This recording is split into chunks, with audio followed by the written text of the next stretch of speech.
Bonjour, aujourd'hui je suis particulièrement fier et surtout très ému de vous amener faire un périple particulier. C'est un reportage auquel je tiens très profondément. Nous sommes ici à Oradour-sur-Glane. C'est un village martyr dans le Limousin où nous attend son maire, M. Philippe Lacroix, qui va nous parler de ce village qui lui est cher puisqu'il a perdu des membres de sa famille dans ce massacre qui a eu lieu en juin 1944. Je vous amène aujourd'hui découvrir Oradour-sur-Glane. Alors, on y va ?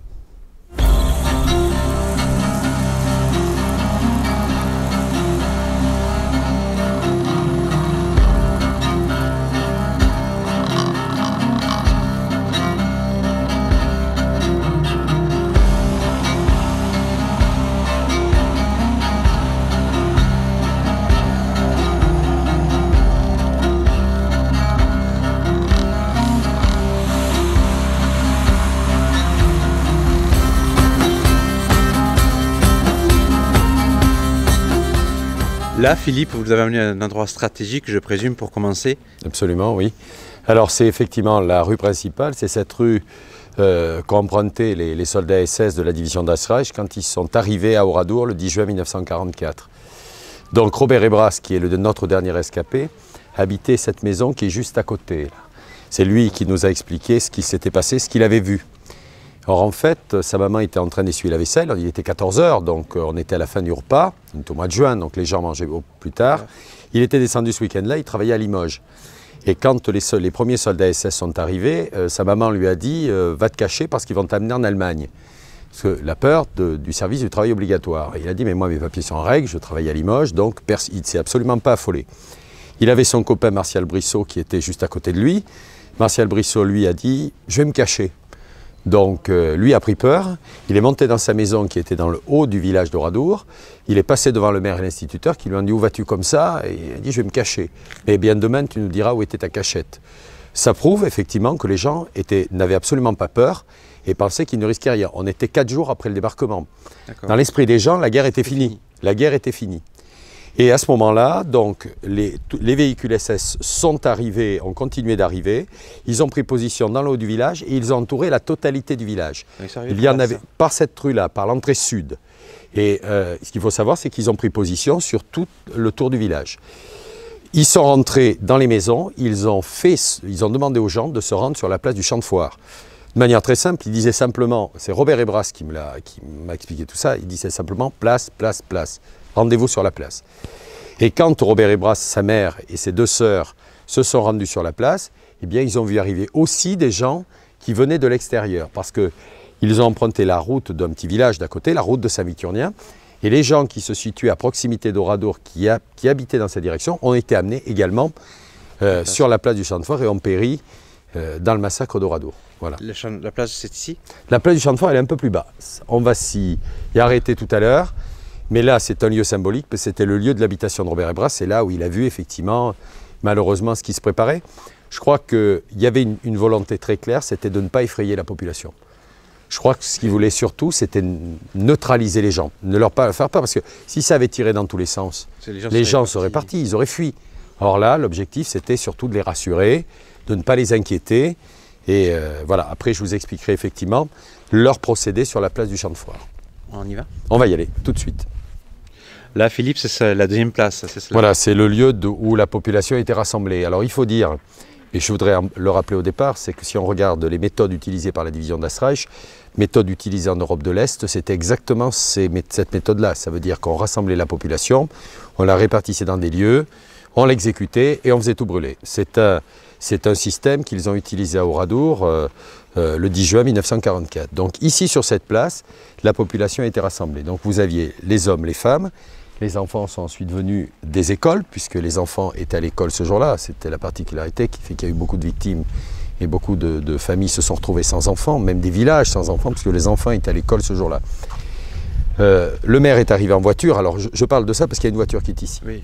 Or on dit que c'est la voiture du maire. C'est absolument faux. Le maire est arrivé en voiture, il est reparti poser sa voiture pour venir avec les autres membres de la population.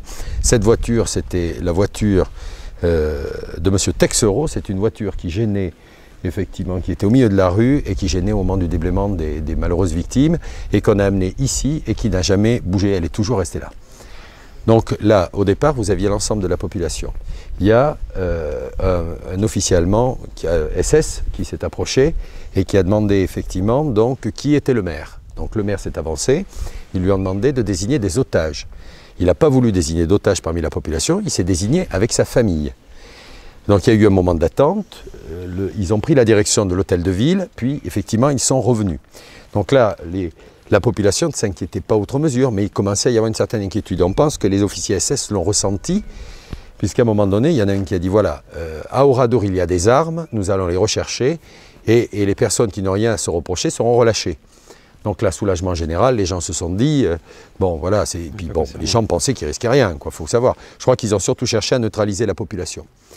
D'ailleurs, il y a le boulanger, le pâtissier, M. Compin, qui dit, ben oui, mais moi j'ai mes gâteaux qui sont dans le four, et il y a quelqu'un qui lui a répondu en français, ne vous inquiétez pas, tes gâteaux, on va s'en occuper tout à l'heure. Donc voilà, il y avait donc là, soulagement général, il y a eu une attente qui a duré encore un certain temps, et à un moment donné, ça a été le moment de la séparation, ils ont demandé aux hommes de se retourner, bon ça a duré une séquence qui a duré un moment, hein, une heure et demie peut-être. Ils ont demandé aux hommes de se retourner de ce côté, du côté de la Forge-Beaulieu, où il y a eu des exécutions, et les femmes et les enfants ont pris la direction de l'église. Donc c'est le souvenir de Robert Hébras qui, je vous raconte ce que m'a dit Robert Hébras, hein. Le souvenir qu'il a, c'est effectivement l'inquiétude de sa mère, puisqu'il a vu sa mère se retourner au moment où elle partait vers l'église, évidemment sa mère qu'il n'a jamais revue. Voilà. Donc c'est effectivement ce lieu de rassemblement, et tous les ans au 10 juin, il y a une très très forte émotion. C'est Robert Hébras qui fait toujours la minute de silence sur cette place, parce que c'est le moment où, voilà, où il y a eu vraiment la séparation. Voilà. Et donc ensuite, nous allons nous rendre vers l'église. Bon, j'en parle, je peux vous en parler maintenant, mais le massacre d'Oradour, c'est 642 victimes, mais c'est entre 300 et 400 personnes qui périssent dans l'église. Donc c'est un fait unique. Et c'est pour ça, si vous voulez, que c'est ce qui fait la particularité et la douleur du massacre d'Oradour, c'est les femmes et les enfants tués dans l'église. Voilà. Et donc on va s'y rendre ensemble, et puis je vais continuer de vous expliquer. D'accord. Voilà. Allons-y.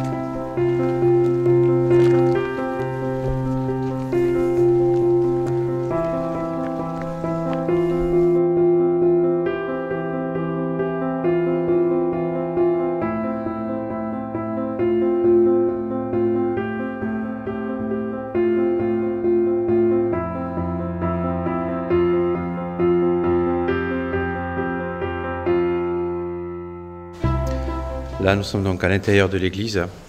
Oui. C'est un lieu terrible.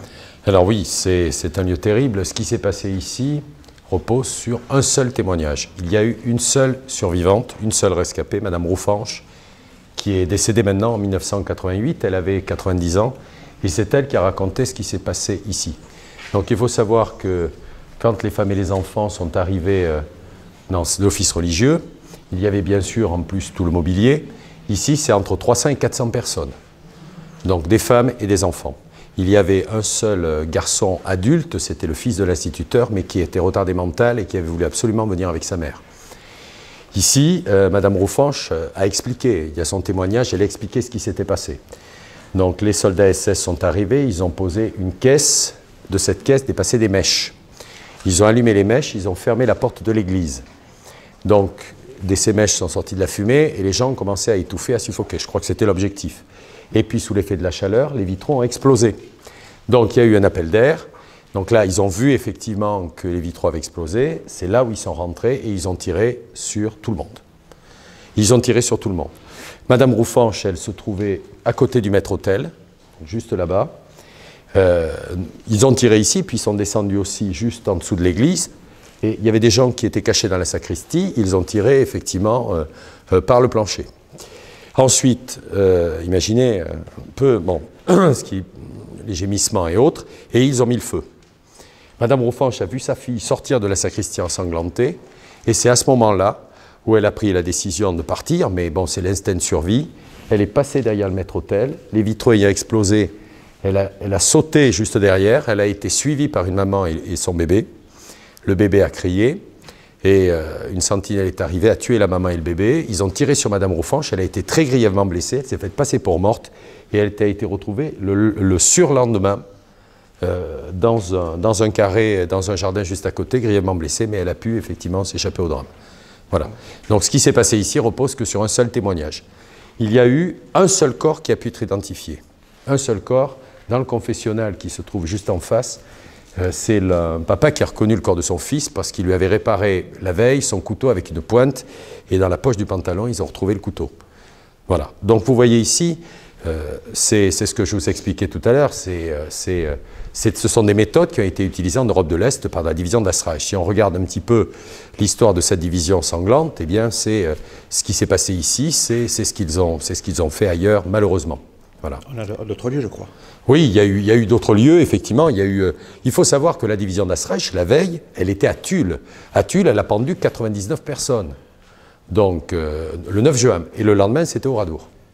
Donc, pour dissiper, bien sûr, toujours malentendu par rapport à ça, c'était bien Oradour-sur-Glane qui a été choisi, délibérément choisi. On a retrouvé des plans à la commandante Tours, c'était bien Oradour-sur-Glane qui était choisi. Il n'y a aucun doute là-dessus. Si Oradour a été choisi, c'est pour plusieurs raisons, mais en particulier, il n'y avait pas de réseau de résistance autour d'Oradour. Le premier maquis était du côté de Blanc, donc c'est quand même assez loin. Donc pas de résistance à côté d'Oradour, et c'était surtout un bourg qui était facile à encercler. Et les gens, effectivement, se sentaient en sécurité. Pour eux, je vous le disais tout à l'heure, mais le débarquement avait eu lieu 4 jours auparavant, donc pour eux, la guerre elle était finie, quoi. Voilà. Si on parle de ça, c'est... Voilà.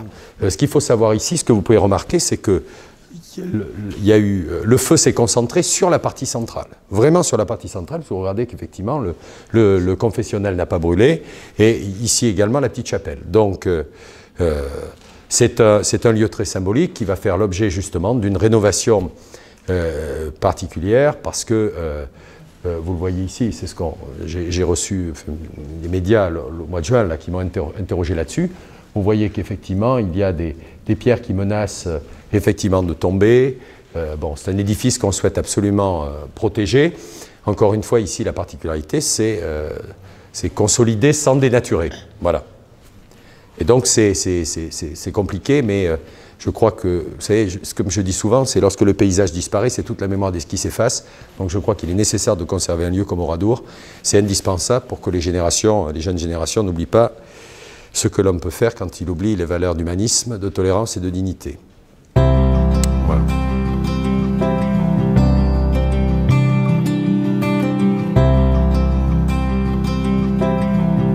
C'était quand même une ville très moderne. Oui, c'était une ville très moderne, vous le voyez ici. Il y avait, alors, ville très moderne d'abord parce qu'il y avait beaucoup de commerce. Et le fait qu'il y ait beaucoup de commerce était favorisé aussi par le fait qu'il y avait le tramway. Donc le tramway qui reliait Limoges à Confolens, ce qui fait que le jour du 10 juin, il n'y avait pas simplement que des gens d'Oradour, mais il y avait des gens qui étaient de passage ce jour-là, donc qui ont péri dans le massacre. Des gens qui étaient au restaurant, des gens qui étaient venus faire des achats, puisque c'était un bourg, comme je vous le disais, extrêmement commerçant. Et je voulais préciser aussi qu'il y avait des réfugiés à Oradour. Vous aviez des réfugiés lorrains. L'école des Lorrains était un petit peu plus loin, là sur la gauche, venus de la ville de Charly, qui s'appelle d'ailleurs maintenant Charly-Oradour, des réfugiés alsaciennes de la ville de Schiltigheim, et puis des gens divers. On avait une famille d'origine israélite qui venait de Bayonne, la famille Pinède. D'ailleurs, mais ils ne portaient même pas l'étoile ici, hein, on savait, mais c'était pas quelque chose qui... les gens ont appris la Shoah des années après, ils ne savaient pas du tout ce qui s'était passé. Pour eux, des gens, c'était voilà, des gens comme les autres, quoi. Voilà. Donc, la particularité, effectivement, c'est une des premières villes du secteur qui a bénéficié de l'électricité. On voit encore les fils partout. Absolument, on voit encore les fils. Il faut savoir que le tramway a continué de fonctionner quelque temps après le massacre. Hein. Donc voilà, les gens traversaient le village avec le village qui était encore, les ruines encore fumantes. Hein. Donc c'est vraiment très très particulier. Je voulais insister aussi sur quelque chose, c'est ce chêne. Qui est magnifique. Voilà, il a été planté par les révolutionnaires en 1848. C'est l'arbre de la liberté.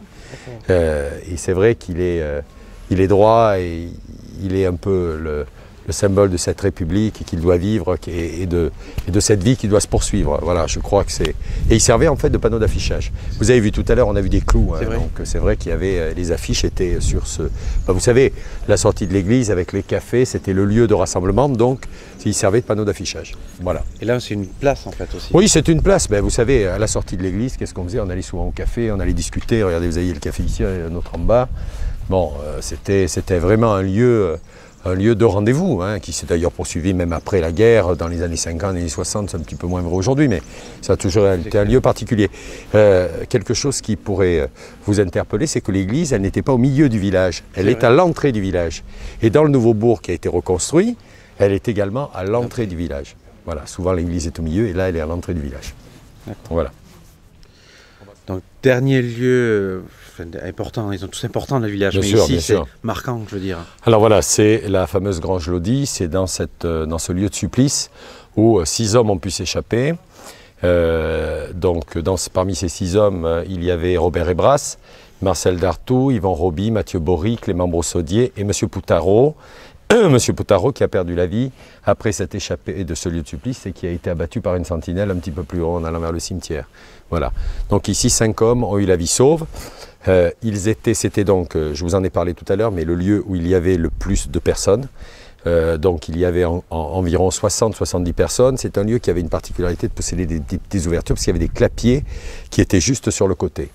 Donc, moi, ce que je vous explique, c'est comme me l'a expliqué Robert Hébras. Donc, ils étaient effectivement dans la grange. Ils étaient assis sur les bottes de paille. À un moment donné, il y a un soldat SS qui est venu. Ils ont balayé par terre. Ils ont posé une mitrailleuse légère. Il y a eu un moment d'attente. Il y avait quand même l'inquiétude qui grandissait. Je crois que Marcel Dartout avait témoigné, un des rescapés là-dessus aussi, en disant qu'un de ses amis à côté lui dit « Attention, ils vont nous tuer. » Donc, mais nous tuer pourquoi? C'était la question. On n'a rien fait. Et à un moment donné, ils ont demandé, ça a duré un moment, ils ont demandé aux hommes de se lever, ils se sont levés. C'est terrible comme... Il y a eu comme une explosion, un bruit très très fort, une explosion. C'était le signal de la mitraille et on a tiré dans tous les lieux de supplice au même moment. Donc ce qui veut dire qu'ici, les hommes sont tombés les uns après les autres et ensuite ils ont achevé. Donc ce qui fait que certains qui se trouvaient dessous, ont pu échapper au massacre. Donc Robert Hébras, effectivement, ils ont donné le coup de grâce à des gens qui étaient au-dessus d'eux. Ça a été le cas aussi, Marcel Dartout avait témoigné là-dessus. Et ils ont mis le feu. Et c'est quand ils ont mis le feu, quand Robert m'en parle, il dit on voulait mourir, on sait qu'on va tous mourir, hein, mais il ne voulait pas mourir brûlé vif. Donc il a essayé d'ouvrir cette première porte qui se trouvait derrière. Il n'a pas pu, il a fait demi-tour et puis il a réussi à passer sur cette partie droite où il y avait des clapiers. Il avait d'ailleurs très très soif parce qu'on était au mois de juin, il faisait très chaud et puis vu ce qu'il venait de subir, lui il était légèrement blessé. Hein, il était légèrement blessé. Donc il a vu d'abord une ombre, il pense que c'était le 6e homme, que c'était M. Poutaro. Et puis ensuite, il est passé dans des clapiers qui étaient juste derrière et il a entendu parler le dialecte un peu de chez nous. Donc, et c'est là où... il a vu qu'il n'était pas seul parce qu'il y avait Marcel Dartout, Clément Brossaudier, Yvan Roby et Mathieu Bory. Voilà. Particularité, c'est que ces gens n'habitaient pas tous au Oradour. Yvan Roby habitait à la Basse-Forêt. Clément Brossaudier habitait Périllac, c'est une commune à La Boine. C'est une commune qui est juste à côté d'Oradour. Il était chez le coiffeur ce jour-là. Mathieu Bory habitait à Périllac. Voilà, Marcel Dartout et Robert Hébras, eux, habitaient au Oradour. Et je crois que 3 d'entre eux étaient chez le coiffeur ce jour-là. Voilà. Donc malheureusement, vous savez, vous avez des gens voilà, c'est la destinée, et qui se sont trouvés là à ce moment-là. Donc Yvan Roby et Mathieu Brossaudier sont sortis les premiers. Mathieu Bory, qui était maçon, a réussi à creuser, fondre un petit mur pour qu'il puisse effectivement continuer de se cacher. Et en fin d'après-midi, alors que tout Oradour brûlait, Robert Hébras puis Marcel Dartout sont sortis. Il y avait des sentinelles postées, mais ils ont réussi à s'échapper.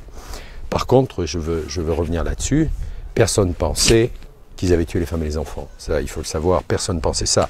Le lendemain, quand les premiers témoins sont rentrés dans les ruines, ils ont vu le charnier, il y avait des cendres jusqu'aux genoux, des cendres humaines jusqu'aux genoux.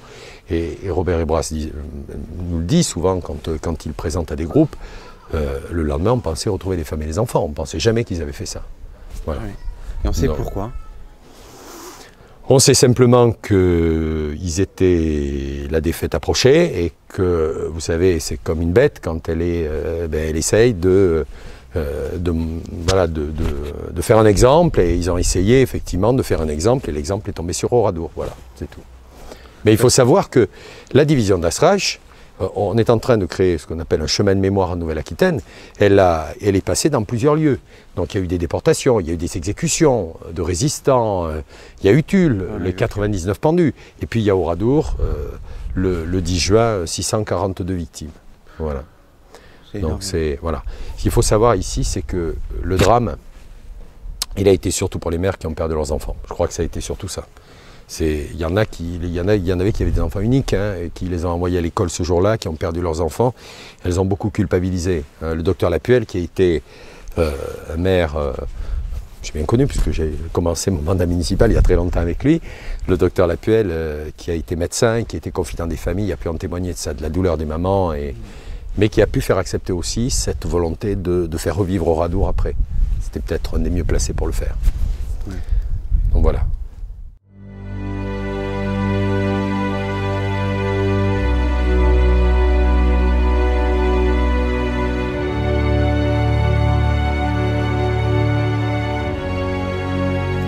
Donc là, monsieur le maire, pour terminer, on est devant le mémorial qui a été créé par l'association, c'est cela? Oui, c'est le tombeau des martyrs qui a été érigé par l'association des familles des martyrs suite à la rupture avec l'État après le procès de Bordeaux. Ils ont érigé leur propre monument, le tombeau des martyrs.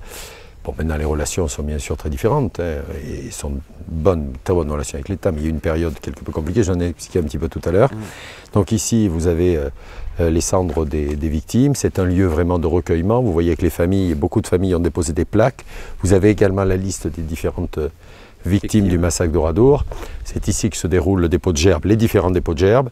Donc le jour de la commémoration du 10 juin, jour anniversaire du massacre d'Oradour, mais aussi lorsque d'autres délégations viennent, il y a toujours un rituel très spécifique ici, simplement la minute de silence, la sonnerie aux morts, la Marseillaise, il n'y a jamais de discours, il n'y a jamais de chant, c'est un lieu vraiment de recueillement. Okay, on voit les cendres au sens propre. Oui, absolument, vous avez une partie des cendres et les autres sont effectivement juste en dessous.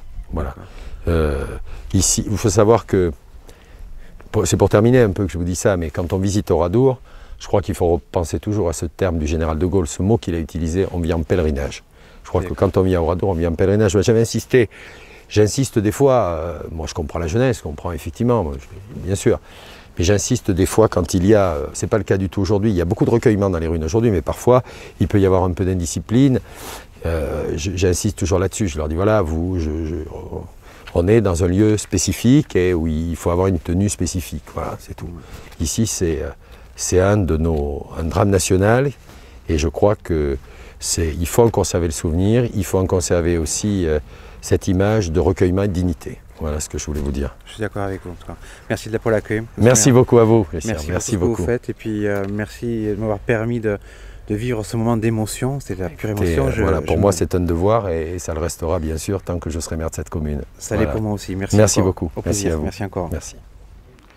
Bien voilà, c'est donc ici que s'achève ce reportage plus particulier que les autres et auquel je tenais vraiment. Il faut faire attention où mène en fait le populisme, toutes ces haines, cette libération en fait des pensées et surtout de la haine qui sévit encore de nos jours. Méfions-nous-en, regardez le résultat. Donc j'ai décidé de fixer cette dernière image sur cette église toute particulière qui a été pour moi le lieu des plus grands massacres qui a eu lieu dans cette guerre. Il y en a eu d'autres effectivement, mais ici dans le Limousin, c'est un témoignage terrible qui restera toujours dans mon cœur.